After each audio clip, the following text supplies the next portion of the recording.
The HOA believed they could intimidate a quiet woman into compliance. They thought trespassing, threats, and pressure would make her fold. What they didn't realize was that my wife was far from helpless, and she wasn't alone. At her side were Brutus and Delta, two retired military working dogs, trained for combat zones, disciplined and fearless. When the HOA decided to teach her a lesson, they unknowingly walked into a fight they couldn't win. It began like these things usually do, with something small. A letter taped to our door by the HOA president, Karen. * remove the dogs. They're hurting property values. * I laughed when I read it. Dogs lowering property values? That was a first. But Elaine didn't laugh. She knew how far HOA boards would go. Fines, harassment, even lawsuits. Brutus and Delta weren't just pets. They were family. Partners who had served with me overseas. Loyal, obedient, and calm, until given a reason not to be. Karen didn't care. To her, they were a violation to exploit. The first letter was annoying. The second was disturbing. Slid under our door with no name. Comply, or it gets worse. That's when I saw the drone hovering above our backyard. It dipped so low Delta growled, and Brutus began pacing. One night, I tracked it through binoculars and watched it land on Karen's balcony. At the next HOA meeting, I confronted her. She didn't deny it. Just smiled and said, "Neighborhood safety requires oversight. If you've got nothing to hide, you've got nothing to fear." Oversight soon turned into harassment. Boot prints appeared near our shed. Brutus barked at shadows. Then came the so-called compliance officers. 4 men with clipboards marched up our driveway, citing Municipal Code 14B and demanding we tear down our fence. I checked. 14B didn't exist. Under Title 18, U.S. Code 242, it's a crime to deprive someone of their rights under color of law. These men didn't care. One leaned in and muttered, "Some rules aren't written down." That's when I realized this wasn't about dogs or fences. This was personal. Karen wanted to break us. The showdown came on a Saturday morning. Clear skies. Kids playing outside. Elaine was in the garden when the same 4 men returned, with Karen behind them recording like it was her big moment. Remove the dogs. Remove the fence. Or we remove you. One barked. Elaine didn't budge. This is private property. You can't enter without a warrant. Leave now. They smirked. We don't need a warrant. HOA authorization is enough. A lie.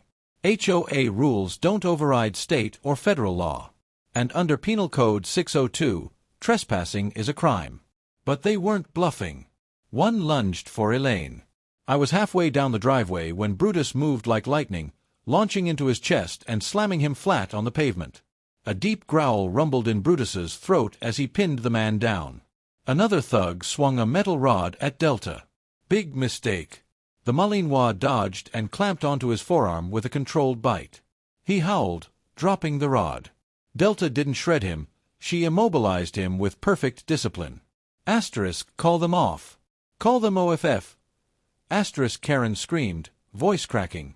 Elaine's tone cut through the chaos. Delta, hold. The dog froze instantly, jaws locked, no more, no less. Then a third attacker rushed Elaine. Her voice rang out, Brutus, drive. The shepherd exploded forward, crashing into him like a battering ram. The man hit the dirt and didn't get up. Neighbors poured out, phones recording. They're trespassing. Call the cops. Someone shouted. One thug tried crawling away, but Elaine ordered, release. Delta let go and returned to her heel, calm and alert as if nothing happened. That's the difference between pets and trained soldiers. Karen's face twisted in rage. This is assault. Your animals are dangerous. I stepped forward, phone recording, and said loud enough for everyone to hear, wrong, Karen. California Civil Code 3342 says dogs aren't liable when defending their handler from trespassers committing crimes. And you just filmed your own men attacking my wife. The crowd murmured, siding with us. Karen's power crumbled. By the time deputies arrived, Karen had turned into a full-blown victim, shrieking, they set attack dogs on us. These beasts need to be destroyed. Her men groaned on the ground, clutching bruised arms and ribs. Elaine calmly leashed both dogs. They sat obediently, steady as statues, while Karen screamed. I handed the deputy my phone. Watch this. The video showed everything: trespass, threats, the attack, and the dogs responding only when Elaine was in danger. The deputy didn't finish watching before looking at Karen. Ma'am, you and your associates are under investigation for trespassing and assault. Those dogs acted in defense of their handler. Karen tried to argue. The HOA authorizes. Stop, the deputy said coldly. HOA rules do not override state law. You had no authority to touch anyone or enter this property. Frankly, you're lucky those dogs were trained. Otherwise, you'd be in the hospital, or worse. Karen's last attempt was pathetic. Fine, charge me, but those dogs get put down. That's the law. The deputy shook his head. Wrong again. California law specifically exempts dogs defending their owner from trespassers committing crimes.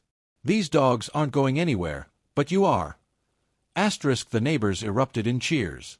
Phones captured every second as Karen was cuffed, her thugs loaded into cruisers, whining louder than before. As the squad cars rolled away, Elaine knelt and hugged Brutus and Delta. Their tails wagged, finally calm. I smiled and said, they didn't just protect you, they exposed her. Elaine's eyes shone with pride. They're not just dogs. They're family. That day broke the HOA's grip. The neighborhood finally felt safe again. And I knew one thing for sure: Brutus and Delta had just become legends.